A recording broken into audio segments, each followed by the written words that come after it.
For a couple of years now, I've been touting the concept of a new version of Ocarina of Time for Switch 2, so it's interesting that the mood music seems to be cranking up for some kind of Ocarina of Time title this year.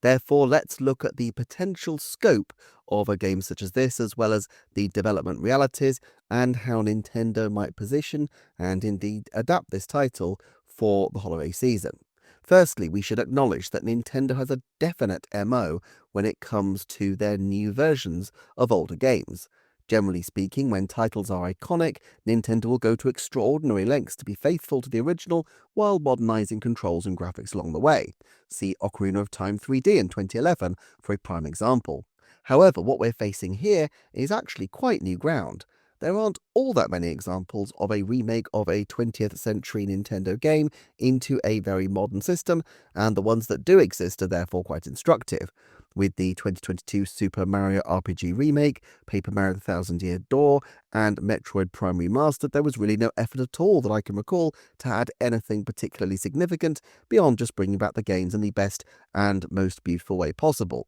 These titles were pure love letters to the originals. With the 2019 Famicom Detective Club duology, the games were still intact, but of course the 8-bit art style would never have garnered much interest in the modern day, and so we had the beautiful new art styles from Mages. But despite this, the game still played like the Famicom originals, even when sometimes this involved minor frustrations. Advance Wars 1 plus 2 Reboot Camp and, perhaps the most salient point of comparison of all, Zelda Link's Awakening, are different examples though. Both contain not just the original games, but staple to them considerable new modes, a map designer for Advance Wars and the dungeon mode in Link's Awakening. In fact, it was the dungeon designer that originally led Nintendo to choosing Link's Awakening to remake, since the small modular dungeon rooms from the Game Boy original lent themselves well to their concepts for a Zelda Maker-style game. Of course, the speculation now is leading people to expect some kind of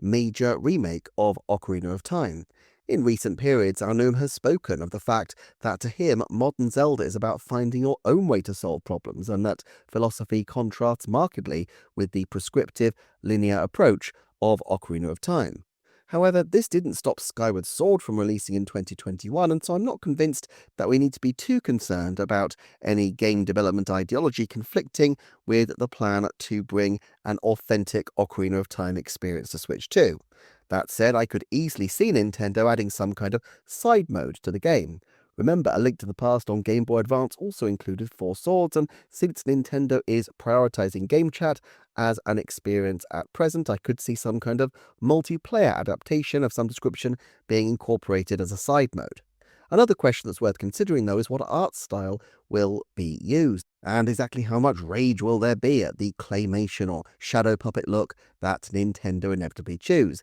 I'm being slightly tongue-in-cheek, of course, but the Link's Awakening art style was like nothing people were particularly expecting, and Zelda has a history of experimenting with unusual art approaches. Personally, I'd be quite open to something that looked quite different, but I actually do think that Nintendo will veer on the conservative side here for a couple of reasons. First of all, this is a game that is obviously going to be particularly significant with Western audiences, where Zelda has always done slightly better, and if the experiences of Wind Waker and Twilight Princess taught Nintendo anything, it's that more moody, realistic styles are preferred by those audiences, and to be fair, I think they're also a good fit for the game. More than 2 decades on, I'm not sure that too much has changed, especially if Nintendo want to appeal to the movie audiences, as they doubtless will. Now, that's not to say that it needs to be like the Wii U tech demo in look. While they retreated from the cel-shaded look in Wind Waker, they did find a perfect balance in Breath of the Wild and Tears of the Kingdom, at least for those games, and I could definitely see them keeping with something quite stylized for the new game, using an element of cel shading along the way. I also believe, and I've mentioned this a few times before, that their priority with this game will be to figure out how to show character expressions and acting more believably to help them with the development of their next mainline title, since this was, it seems to me, a fair weakness of both Breath of the Wild and Tears of the Kingdom, and something that Nintendo should be able to do better with Switch 2.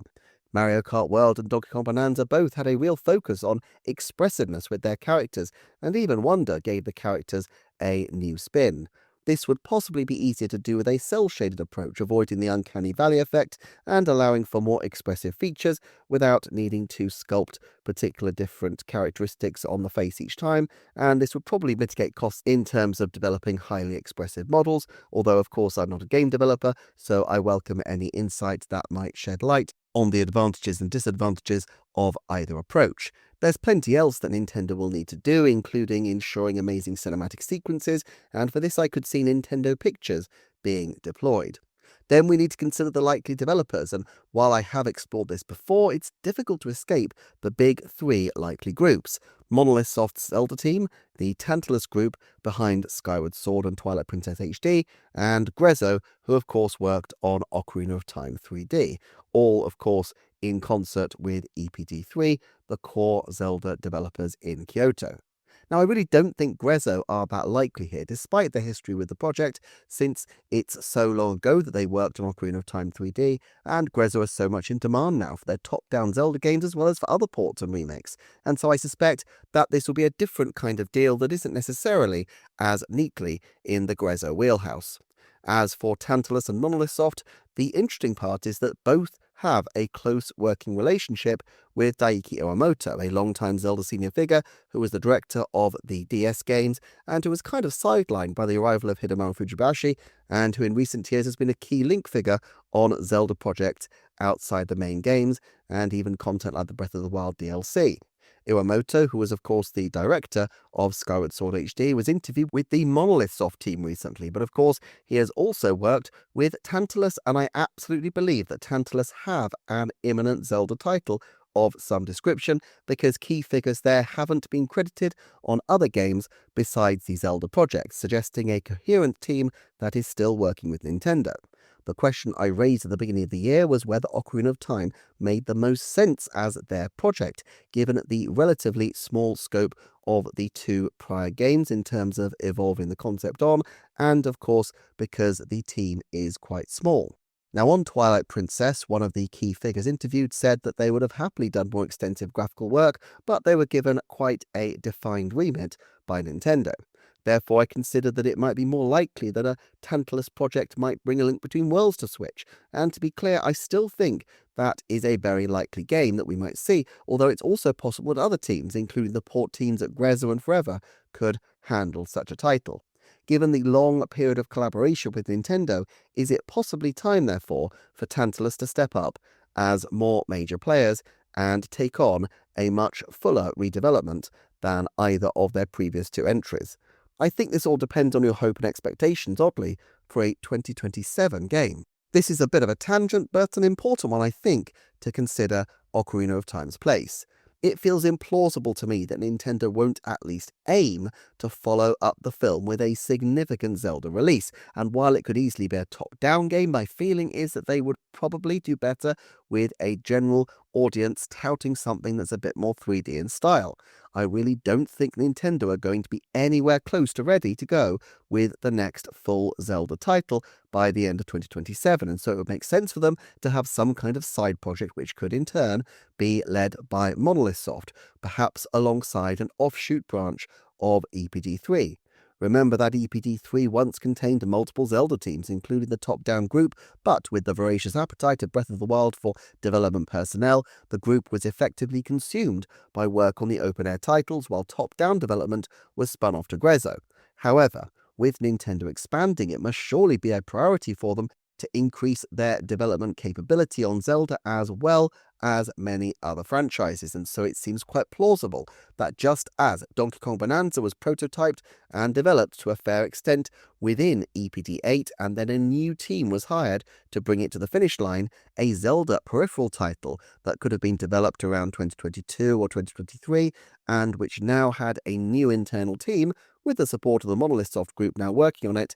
well, I think that could make a coherent offering for the 2027 holiday season. If Ocarina of Time had been saved for 2027, I would have expected that something like this could be a plus game, but now even more, I think it's likely that Ocarina of Time will be a more restricted experience, something which preserves and pays tribute to the original title and simply focuses on a graphical uplift, whereas something more innovative could be coming for 2027. Therefore, I'm cycling back, in fact, to thinking that Tantalus could be the project leaders here, although I wouldn't put it past Nintendo to draw on multiple teams to work on this one. Despite my concerns that such a major project could be outside the reach of the relatively small Tantalus team, there are a few more reasons to tip them. In the Fragments of Silicon podcast and quoted by Nintendo Everything, as I can't find the original, Tantalus CEO Tom Crago noted that the game was complete before being revealed, this being Skyward Sword HD,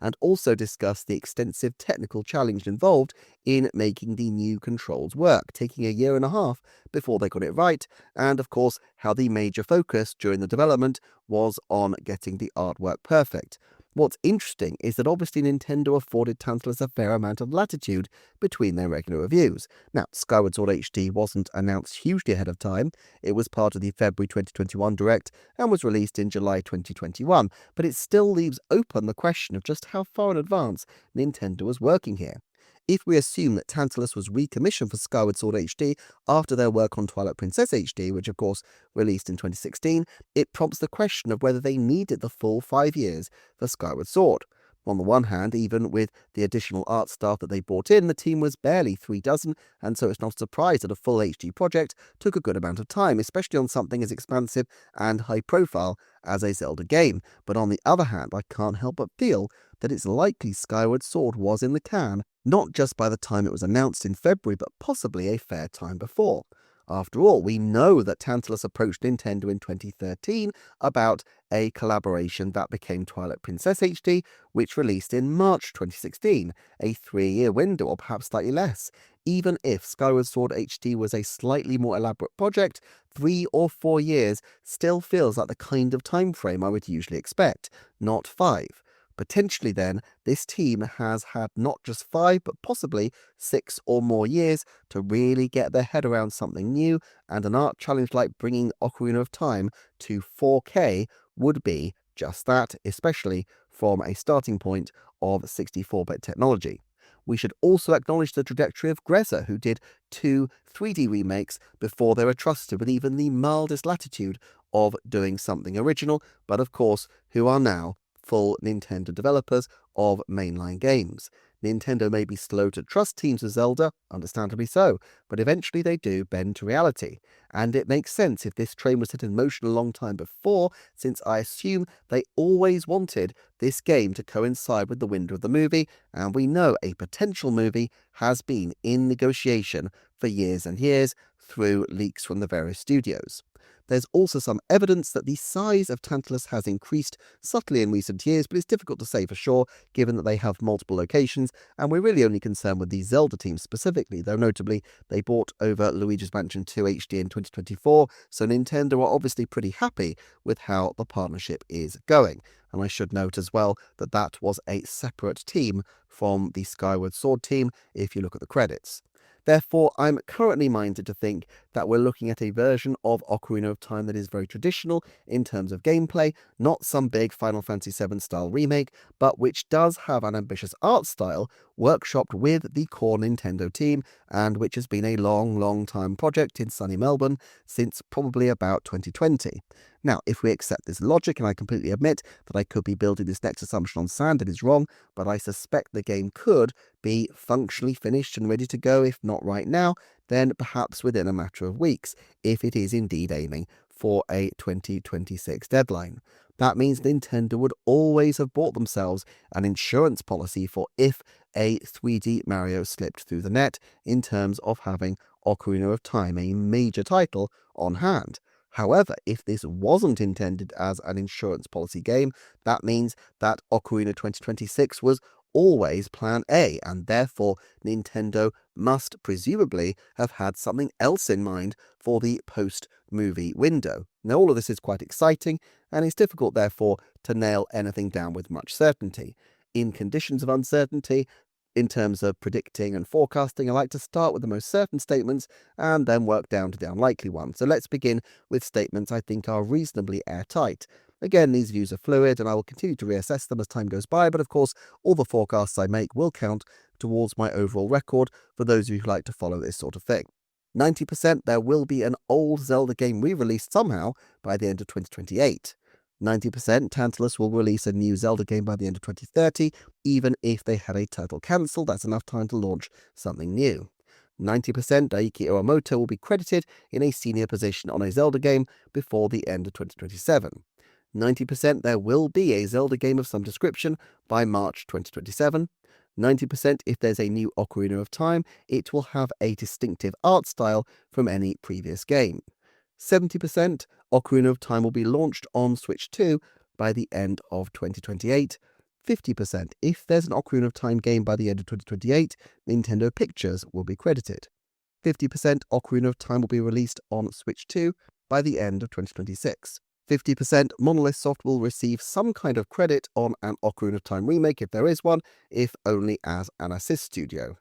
50% Tantalus is developing an Ocarina of Time remake, irrespective of when it releases, and 30% if there is an Ocarina of Time game, then there will be some significant additional mode, such as the Link's Awakening Dungeon Maker. That's where my thinking currently sits at the moment, but as ever, please feel free to share your perspectives. Thank you so much for watching, thanks to the channel's Patreon supporters, and I shall look forward to seeing you next time for another Nintendo Forecast.